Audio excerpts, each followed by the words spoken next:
AFPV pilots, smooth virus, call sign virus, back with another vlog for you. And I wanted to make sure I got this out tonight because this is going to be about a news story that broke late yesterday. At least I found out about it late yesterday. And I'm trying to get ahead of it because it's starting to get rolling, and the network, the news sites are picking it up. I don't know, but maybe the networks will pick it up tomorrow.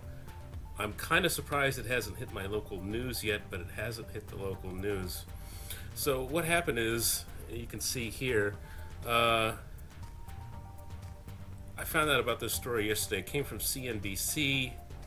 Unauthorized drones are buzzing a Washington, D.C. military base twice a day, study finds. DE drone in the United States Department of Defense found that unauthorized drones are flying twice daily on average over Fort McNair in Washington, D.C. Offending pilots mostly flew drones made by industry leaders DJI. So let's see. Unauthorized drones are flying an average of twice a day above critical military infrastructure just 4 miles from the White House, according to a new study from drone detection startup DE Drone in the Department of Defense. This is a concerning rate, DE Drone CEO Jorg Lamprecht told CNBC, especially in the light of international incidents where drones have crashed into other aircraft and have been used by terrorists and in other illicit activities. Then they go on to describe a whole bunch of scary things about drones, like ISIS using drones to drop bombs on people in Iraq and Syria, and, well, that's about it. It's not a very long story. Actually, the most accurate reporting I found on this was at the Army's website. So this is www.army.mil, and there's a couple of important tidbits here. So the company DE Drone put a sensor on top of Henderson Hall at Fort McNair, and that's kind of an important fact. So here's the bit that should catch your attention. Now, at first when I heard this story, I thought they must be using some kind of acoustical detection that would pick up the propellers of a quadcopter or even an RC plane like my Mini Talon and interpret that sound. That's not what they did. And also, they're not using any kind of visual detection. They're not detecting an actual drone flying in the airspace over the base. Nor, I don't think, now I'm not 100% certain, but I don't think they are scanning video transmitter frequencies either. But if you read this paragraph, it says the DE Drone RF100 sensor used in the jbh-hh plot test demo works by detecting the radio frequencies or Wi-Fi signals by which drone operators remotely control and communicate with their devices. So what they're using is they have a passive detector on the roof of that building that's only picking up every time someone powers up an RC transmitter somewhere within range of that sensor. That is a very important fact. Very important. They don't actually know if the drone is in the air. They just know that someone has powered up an RC transmitter. That's all they know. Very important. And the story from there goes on. We're just going to read this little bit of it.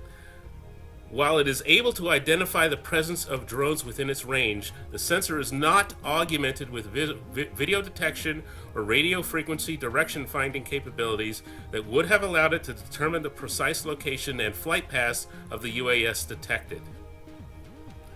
In addition, the data collected was insufficient to attribute motives to the drone operators. Well, I have some clues as to that. I would like to see if we were able to at least see where the drone activities were coming from, said JBM-HH anti-terrorism officer Vin Clayton.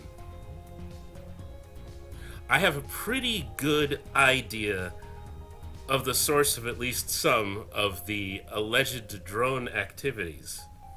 So, did read the report that DE Drone wrote for the Army, and it was up on their site yesterday, and as you can see here, they took it down. It's gone. I don't know why, but they took it down this morning right after 9 a.m. when I was sharing it with some of my friends. I don't know why. So I don't have a copy of all of it, but I do have a copy of some of it. So they had the sensor on the roof of the building for 26 days at Fort McNair. This is straight from the report. During the Fort McNair collection, we found that many of the alerts detected were of relatively short duration. Without additional verification through video or RF direction finding, we can't provide a precise location of the detected drones. I can. Some short detections may indicate that the drones were close to the limit of the detection range of the system. Or somebody is doing a build and he's testing his radio link. Maybe. Nationals Park, well within the coverage range of the sensor, may account for some activity during practices, games, and events, as many numerous summer activities and festivals in the area that tend to draw drone enthusiasts. Okay. As NDU is on a peninsula and our sensor was elevated, the detection range may also have been substantially higher than our typical estimate. Our typical estimate of 1,000 to 2,000 meters. Very important figure there. Conversely, it is also... Okay, I'm going to read this again. Conversely, it is also possible that someone close to the building fired up a hacker drone, made a short flight to the roof of a nearby building, powered it down, and left it. This is pure speculation. Without additional data, we can't determine an exact location or flight path or assign motivation to the pilots. Notably, detections in the aftermath of the civil unrest in Charlottesville, Virginia, spiked up to a high of 28 in the period of a week. By the way, the weather was really good that week. As would be expected, detections all took place during daylight hours, with the earliest detection at 05:30 and the latest at 22:42. Now, I don't have this part of the report, but in another paragraph in the report, they specifically said that someone powered up a DJI OcuSync system, which is on the DJI Mavic, near Fort McNair during the study period. A DJI OcuSync system, which is equipped on one of these. And here's the transmitter that would set that sensor off. It is important to note that the room we are sitting in right now is approximately 1,400 meters away from Henderson Hall at Fort McNair. They're scanning the residential areas around the base where residents of the District of Columbia live, and some of those residents are drone enthusiasts. Some of those residents are drone enthusiasts that have YouTube channels where we talk about drones. So, I suspect, and I don't know for sure, I suspect that some of the activity they're picking up came from right here. And I agonized all day about making this video because I don't want to damage the hobby and I don't want to get in trouble, but I don't fly here. It's illegal, so I don't fly here. I fly at my friend's property in Virginia, or I fly at the club, the AMA club where I'm a member in Maryland. And sometimes I fly at schoolyards or stuff, but that's all miles and miles and miles away from here. I have to go. People in the neighborhood see me putting flying wings and planes in the trunk of my car, and I drive off Saturday about lunchtime, and then I come back in the evening after I'm done flying for the day. That's a flying day. A flying day is usually I put all my stuff in the trunk of my car, drive down to Virginia, and fly around all afternoon, and then I come home. But during the week, after I get home from work, I'll be tuning stuff up and maybe charging the battery on my Mavic transmitter, and or updating the firmware on my Mavic, or working on one of my planes. And I'm 1,400 meters away from that sensor. Or, well, I apparently it's not there right now, but it was there for 26 days. And I was living in the neighborhood all 26 of those days. And I was flying every single weekend. So the Army story is actually reported fairly accurately. But once the regular press gets a hold of it, it becomes stuff like this. Stuff like the drones were spotted by detection systems installed on the roof of the National Defense University at Fort McNair. It discovered 52 drones entering the ground over a period of 26 days. No, it didn't. They picked up 52 power-ups of RC transmitters within 2 kilometers of the sensor. Oy! No, this is wrong. And they also did another test at Fort McNair, and they had 43 unauthorized drones, aka 43 RC transmitter power-ups over 30 days. Now, it should be pointed out, a lot of these news stories are saying that Fort McNair is in the District of Columbia. That is not true. Fort McNair is on the other side of the Potomac River in Arlington County, Virginia. So, I don't know. They're talking about there was many detections of a Parrot Bebop drone near Fort McNair.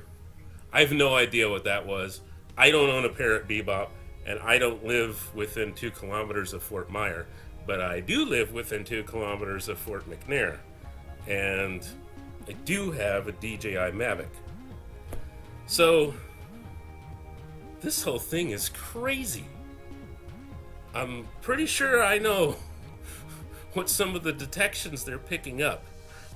Once again, I must emphasize, I do not fly here. It's illegal. It's dangerous because the helicopter route comes right over the river, and that's 3 blocks from here. Not to mention the airplanes coming in to land at National. You can't fly here. I do not fly here. I have never flown here. Never. But I do build my planes and quadcopters right here in this house.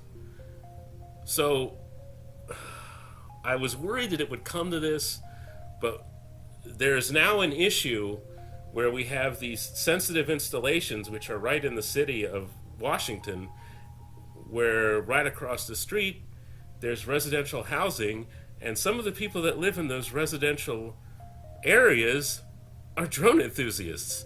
I'm not the only one. I know I'm not the only one. So what the sensors are picking up is people in their houses. It could even be picking up a remote control car, for all I know. And I know I checked some of their technical documents. They are scanning 2.4 gigahertz. So who knows what they're picking up, but it's I just wanted to get this out there. I live within range of the sensor that was there for 26 days. I have a DJI Mavic.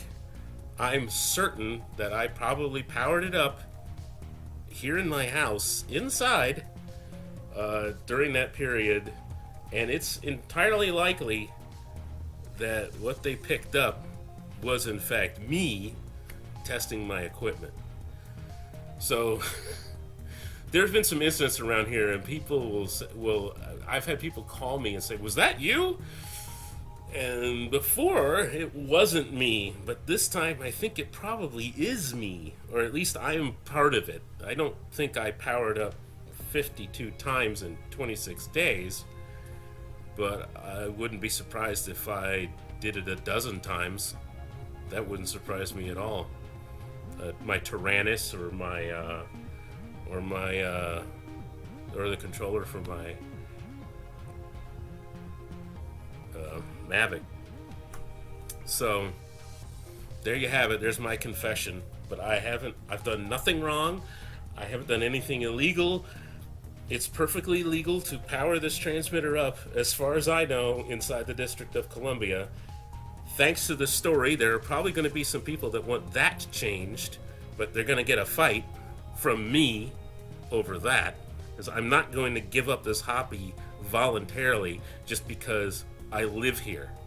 I can deal with the fact that I'm not allowed to fly here because I could drive someplace else to fly, but this is crazy. But expect to see this story blow up a lot more. I don't have a whole lot of subscribers here on YouTube, but I kind of expect to see this story go a bit more. We'll see. I mean, I don't know, but I figured I'd get that out there tonight and clue you guys into what's going on. So there you have it. The mystery drone that is flying over Southwest. Well, it's not flying, but the mystery drone that was detected in Southwest Washington, D.C. You're looking at it. This is it. This is the mystery Mavic of the Southwest waterfront. This is it. I'm fairly sure. There may be more than one, but I'm definitely within range of that sensor. All right, you guys have a good one, and I guess if the FBI doesn't come take me away, you'll be seeing me again soon. You guys have a good one, and we'll see you later. Oh my goodness.